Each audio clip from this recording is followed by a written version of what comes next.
Are you someone in your late 20s or early 30s just trying to figure it out? Maybe you started a new career like me and you're beginning from the ground up and you need a little bit of structure. You just want to be reminded that you're not doing it alone. Maybe you've had a big life event that really set you back in your finances. You want to bulletproof everything you got going on financially from here on in.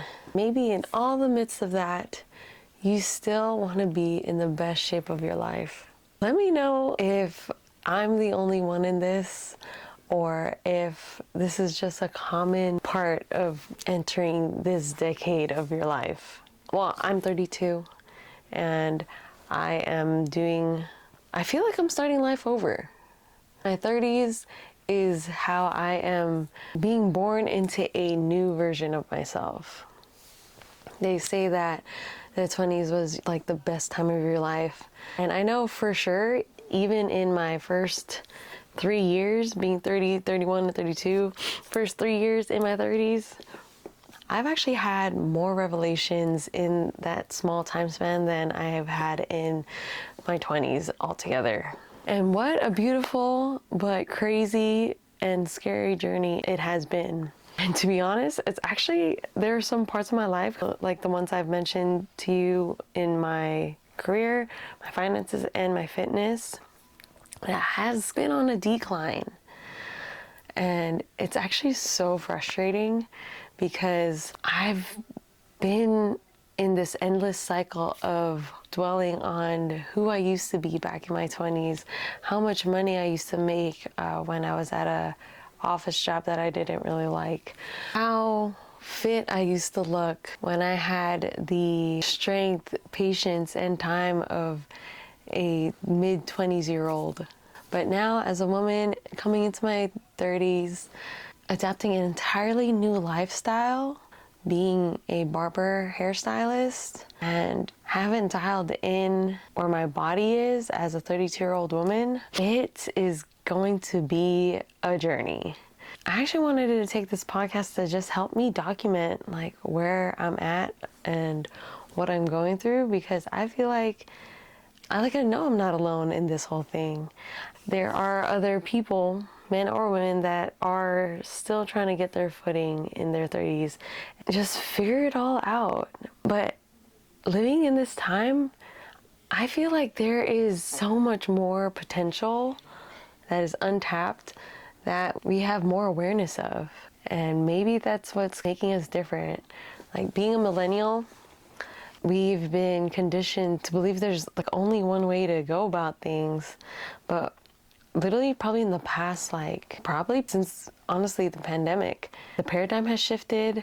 Everybody's imagination is actually bringing crazy results to them if they're able to just lean into their creativity and see what it could bring forth to them. And it has forged many entrepreneurs. It has forged the fittest versions of some people that they would have never even imagined.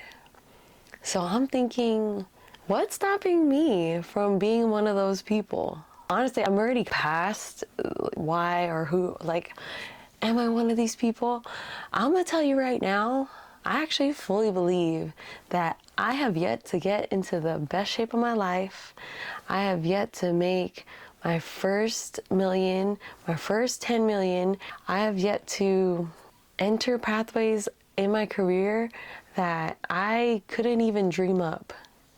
And I'm not just saying these things for them to never happen and they're just lost. They're just lost dreams in the ether that will just never come into fruition. I am so certain that all of those things I mentioned are going to happen for me. How and how fast or how long is it going to take? I don't know. It's in God's hands.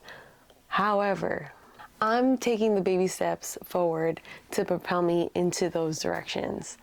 And I'm stoked about it. And I think it's about time that I actually just document what that'll look like. I feel like my reality just needs to catch up with my own imagination. But the bridge there, it's not impossible. Actually, what is that author's name? Let me find out. But there is a talk. Let me see. There is a video that I watched on Myron Golden's channel with Benjamin Hardy. And he had this fascinating principle, whatever you want to call it. He had this thing that he showed. It was a chart. Maybe I'll put it here. There was a chart of going, it's an XY chart on 0, 0, XY, and then you have your destination. And this pathway is probably, you know, the typical pathway of, like, example where, you know, you go to school, graduate high school, get into college, graduate with a bachelor's, and then go into an office job and work there for 40 years or something, and then retire at 59 years old, 60, whatever. And it's this linear path right here. Cool. Everyone's familiar with it. But then what if I'm at point 0 and then this optimal version of me is making 7 figures, is the fittest I've ever been after my 30s. I've had the most fulfilling career ever, which is obviously different from point B from what I initially talked about. But it's on a different point of the chart, so the pathway is going to be completely different. But the fact that there is a pathway between point A and this new and improved version of what my life could be, it yields a certain type of creativity for it to come into reality. But it also has to light a fire under me to rack my brain and figure out how to get creative and get on that pathway. Hopefully it's the fastest pathway to go from this to this ideal version of my life.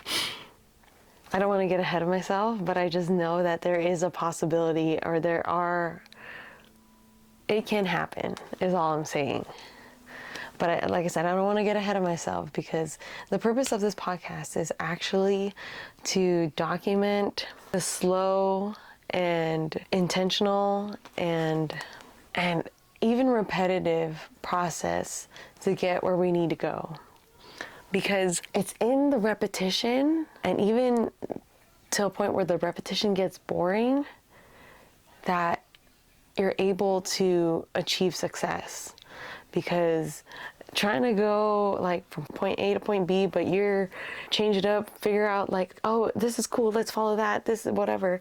Like, if you kind of just stick to your plan and keep doing what you're doing, you can still tackle multiple things in a very slow and intentional way without rushing. We're going to do this for a long period of time. In these episodes, that's what I'll be covering in all of the career, finance, and fitness spaces, and everything in between, as far as like stepping into this person that I want to become in order to reach those goals.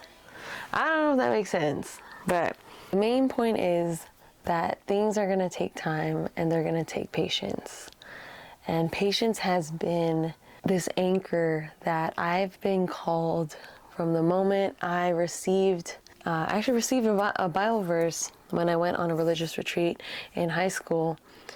And this Bible verse has stuck with me so much, to the point where I even tattooed it on myself, James 5, verses 7 to 8. And I can read it to you, but really what I take away from it is so multifaceted. It's really about patience and how we wait for the plants that we sow to bear fruit, because the coming of the Lord is upon us. But there are several aspects to that that are really important to pay attention to. And it's the sowing of the seed is one of the things that I can easily overlook. One can tend to just hope and pray for God to give them what they wanted. What does that really mean if you never actually planted the seed of like what you wanted? How can God know? He does know, but how can God provide that if you weren't doing the work? This is going to be me doing the work. Small and intentional, but it's meant to bear fruit, whatever that actually looks like. And because James 5, 7 to 8 has such a strong anchoring hold on my principles and my values. The name I'm thinking about for this podcast is Tending the Soil.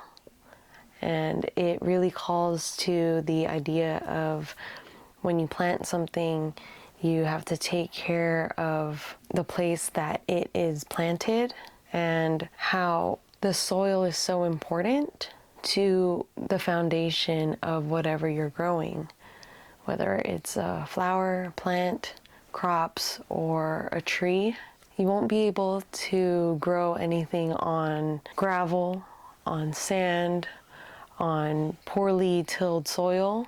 It's really about building a foundation in every area in our life. That's exactly what I'll be doing on this podcast. I'll be walking with you on my journey as I rebuild my finances, as I left a W-2 and I'm a full-time hairstylist. I intend to rebuild a fitness routine or my healthy lifestyle now that I'm in my 30s as a woman.